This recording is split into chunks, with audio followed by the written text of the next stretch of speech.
Hi, thanks for joining me. As you can see, I'm in the workshop. I should say back in the workshop. If you have been following my adventures on my Facebook account, Song from the Saddle Facebook account, you know that I've spent the last several weeks touring in the Alps on my Triumph Scrambler behind me. And in a couple of weeks, I'm taking the bike up to Iceland. I'm catching the ferry from Denmark, going up to Iceland for a month. And so I'm back home to give the bike a full service because I've not half piled a lot of miles on it over the last couple of months. And one of the things I'm doing is, you can see I've got both the wheels off the bike. I'm about to fit some new tyres tomorrow. I'll put some new tyres on the bike. But whilst I've got the wheels off, it's an opportunity to make this quick video about something which is pretty important on these bikes. You're probably already aware of this issue, and that is the chain tensioner adjustment bolts here on the swing arm and how they tend to seize. I'll swing the camera around closer so you can see what I'm talking about, and I'll tell you the issues that I've had, and I'll tell you the solution that I've come up with for it. So excuse me, I'm recording this on the phone and I'm holding it in my hand just to try and get in close. But you can see here, this is the chain tension adjustment bolt on the rear swing arm. And the issue is that this is a steel bolt into the aluminium arm. So you can get a chemical reaction which causes the two to sort of weld together. But that's compounded by a problem in that you can see that the rear swing arm slopes down here. So this bit is hollow up to the weld here. This bit is hollow. This can get water in it when you're riding, and that water runs down and pools here just where the back end of that bolt sticks through. So that gets corroded. It's a well-known problem, and a lot of people have had these bolts seize. When I first got the bike, I took the wheels off, and sure enough, these bolts were seized. So I managed to free them up. I replaced the bolts here with stainless steel, which is what a lot of people do. Put loads of copperies on. You can see I've got a lot of copperies on here at the moment. Put them back in. Next time I took the wheel out, to change the tyres, they were seized again. I'll go around the other side, show you around the other side, because the same issue on the other side. So we're around the right-hand side of the bike, right-hand side of the swing arm, and you can see exactly the same design here with this bolt into the swing arm. So essentially the issue for me has been that every time I've taken the wheels out to change the tyres, I've found these to be seized up. Doesn't matter what I do, they just seem to seize up. So this time I managed to get them out. It took a lot of work getting them out. This side, the right-hand side one, I managed to get the bolt out. But when I got it out, I noticed there were bits of aluminium stuck to the bolt. So aluminium off the thread from the swing arm. The other side was seized solid. I tried soaking it in loads of penetrating fluid. I tried heat on it, all of the usual tricks.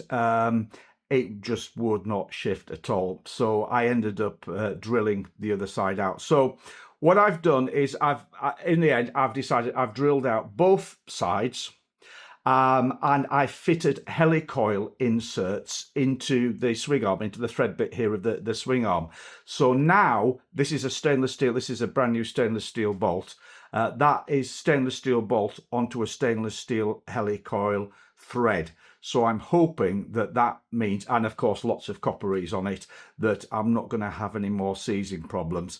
Now, a lot of people have reported this problem. A lot of people have, snapped off the bolts. Take it back to the dealer, and I'm just reporting what I've heard other people say. The dealer said, oh, I have to replace the swing arm.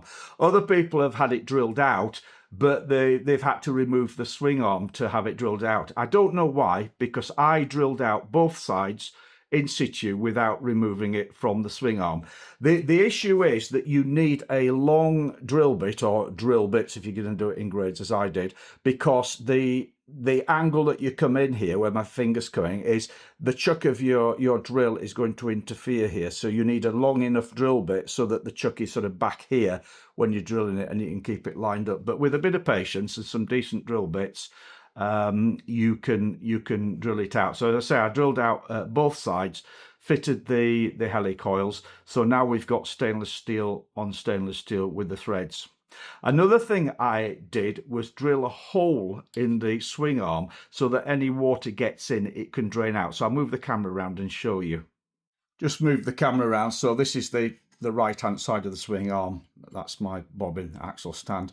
The adjuster nut is just here behind the bobbin. So this weld here is where the end bits, where the adjusters and the suspension unit, everything fastened on. This bit forward is the hollow bit. So water gets in here, runs down here, but there's nowhere for it to come out.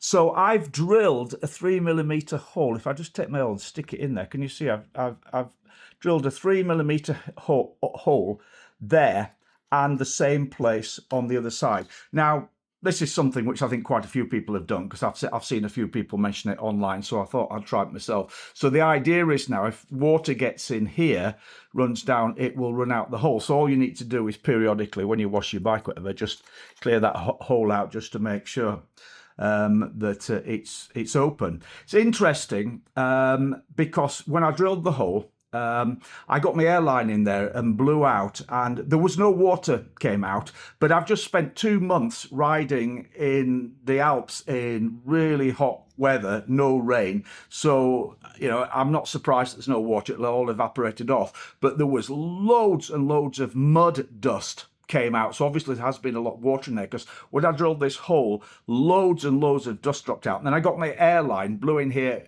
took the bolt out here, blew through there, and there was clouds and clouds of basically dirt, you know, mud dust coming out. So evidence that there had been a lot of water in there. So now I'm hoping that, because I've got the stainless steel on stainless steel with the bolts, I've got the drain hole here, that's the end of that problem. Because quite frankly, I am fed up of every time I take the wheels off, it's seized. If you're not feeling confident about drilling out, then I would suggest that you do get somebody competent to do that job for you. I didn't find it too difficult, but you know, I've done this sort of thing many times before. It just requires patience more than anything else. You know, don't try and rush it. Low drill speeds, lots of cutting lubricant. Take your time. Make sure everything's lined up straight when you're drilling, and it's fine. You can do it in situ, no problem. Incidentally, if you are wondering what tyres I'm putting on, I'm putting Continental Trail Attack 3s on. I've had, this will be my, was it 3rd or 4th set of them now. I'm absolutely delighted with them, as you know, road focused tyres.